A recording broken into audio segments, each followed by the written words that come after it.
Hey guys, welcome back to my channel. Oh my gosh, it's been too long. I have been going through a lot of changes in my life. Kind of happened very quickly. I got a new job and everything like that. So I kind of went from one job to another. I've been traveling for training and everything like that. So I had to kind of put my blog and my YouTube postpone just for a bit, but I'm back. I'm in the routine of my new job, got everything good, so I will be back. First of all, I do want to say thank you guys for still subscribing and still watching my videos. It's so weird that I'm already over 70 subscribers. Might not seem a lot, but literally just I feel like the other day I was just looking, I was like at like 35, so 70, I'm getting there. I thank you guys for doing that, subscribing and watching my videos, still sending me messages and requests. I really appreciate you guys are still interested in seeing me prosper with what I do on here on YouTube and my blog. There will be a lot of more fashion posts on my blog and then here makeup. I try to incorporate both on each because I know I have people on my blog that's not on YouTube and YouTube that's not on my blog. So I will try to incorporate fashion, makeup, kind of put them together. But like I said, thank you guys. So I created this very well-known glitter cut crease. It is everywhere, like everywhere, and I've been so obsessed with it, and I was like, guys, I have to recreate it. I haven't had the time to sit down and do it, but I've been getting a lot of requests for glitter, so I decided to do this instead of like a full lid of glitter or something like that. I thought this was the perfect way, and I'm obsessed. This is something that you won't wear like every day unless you work in makeup. Honestly, I would probably rock this on a day to work, you know, if I'm feeling extra glam. But it's just something fun, creative you can do. You can switch up the glitter colors, switch up the techniques of how you do it. I know some people flick it out. I did my very rounded to kind of fit my eye. But without further ado, let's get into this tutorial. Okay guys, so we're going to start off with a base. This is the NYX base in neutral, I believe. It's just kind of like a skin tone color. I'm using this to prime my eyes just so the shadows will go on smoothly and blend seamlessly. And then I usually set this with the powder, but I've actually been trying it without setting it with the powder, and I kind of like how the shadows show up.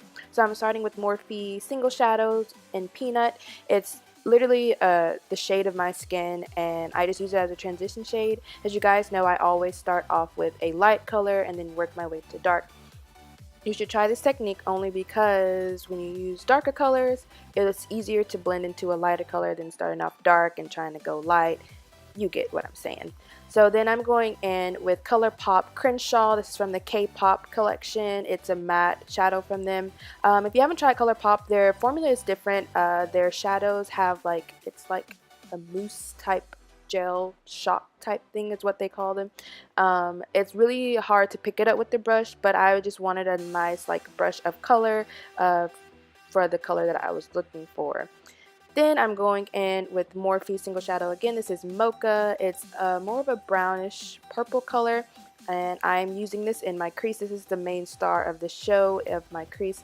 So I'm using a really like small dense crease brush, and I'm keeping this very rounded. I'm not like dragging it out. I'm kind of keeping it the shape of my eye and doing it like that. So I just do windshield wipe motions to make sure it's blended. Like I said, I'm kind of going in a like circle, half circle shape to make the look very rounded.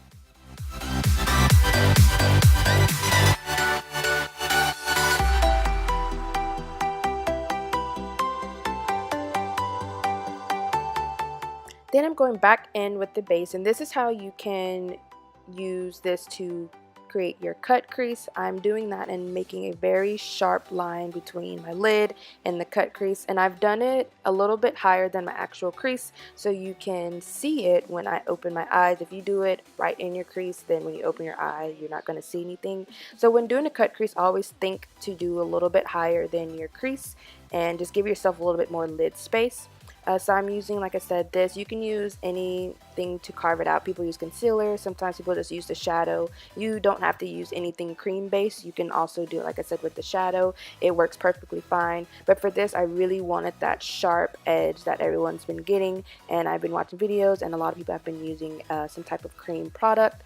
And then for like shadow, I'm only using my powder, my Studio Fix powder from MAC. I'm in NC50.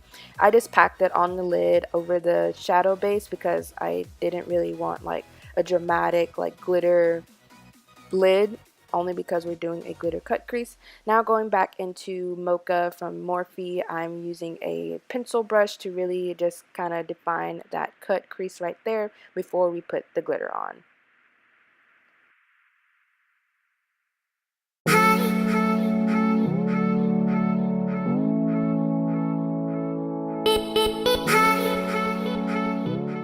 Now for the fun part, we have to add the glitter. I'm using a NYX liquid crystal liner, and this one's in Crystal Silk. It's more of like a gold, but it kind of shows up as like a silver, but you can use any color glitter that you would like. I just kind of went for the classic gold that everyone's been doing. So I'm just using this and literally just lining where I cut my crease between my lid space and the transition shade.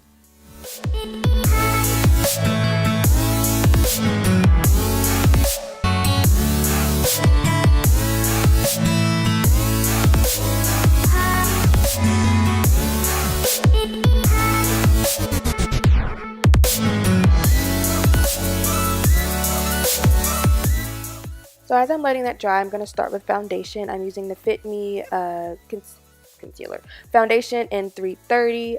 This is the original FitMe. I don't know if they actually sell this one anymore. I know they just have the dewy and then the matte, but this is like the OG FitMe in 330, and I'm just using a beauty sponge to blend that out.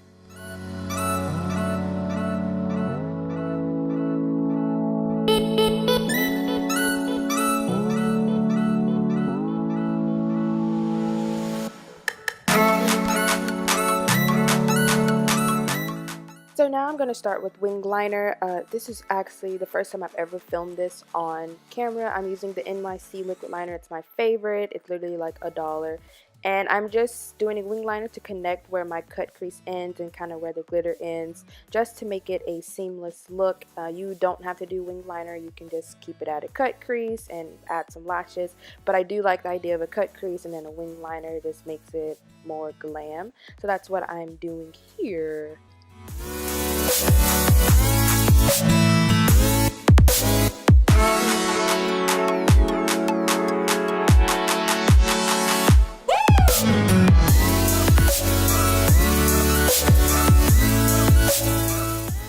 So now I'm prepping for lashes. I'm using the NYC Instant Lash Mascara. It's literally like $1, but it works so good. I really like using this for top and bottom lashes because it really catches on. So like I said, I always do mascara before I do my false lashes. It just helps it better. I don't know. And here I am with concealer. Of course, this is Fawn. You guys know it's my jam. It's my life. I will probably never go back. I try using different concealers and then I use this one again and never go back. So I'm just doing that. I will let this sit for a little while and then I will go to lashes. These are the Kiss number 11s, I believe. They come in a pack at Walmart. I love these. They're very wispy, very natural, but still kind of give you some glam.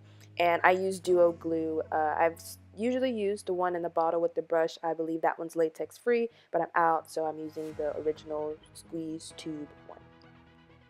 So I'll pop my lashes on. The glue will dry clear, so don't worry about it like being white. And I'm just going to dab my concealer in, make sure I got it all blended out and well, and then we will go on to set it. I usually use a translucent powder, but I've recently been using the Wet n Wild Duo highlighter contour duo, and it has a banana powder, and I'm obsessed. I've been really looking for a banana powder that will work, so I'm going to try out a few for you guys and see how they work, and hopefully we'll get to that clip. I'm always ahead of myself. Here we go. Duo, like I said, I used a banana powder, used my beauty sponge. I'm kind of baking I'm not sure how. I bake sometimes and sometimes I don't. It makes me dry and it doesn't make me dry.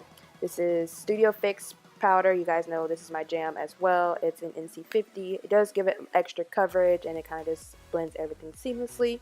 This is True Match powder and C8. I believe it's dark cocoa to contour. Y'all know I go ham on this. This is also a great way if your foundation's too light or if you've done too much highlight and contouring. This definitely balances out your face. So just kind of put it in the perimeters of your face and like contour. I'm dusting off the excess powder. Since that one's like not a loose powder, just a few, like it doesn't really like dust off, but I'm just making sure all the excess is done. NYX Pinched, same blush I've been using for years, guys. Then I'm going back in with Mocha just to do my bottom lash line to kind of give it some smoke and drama.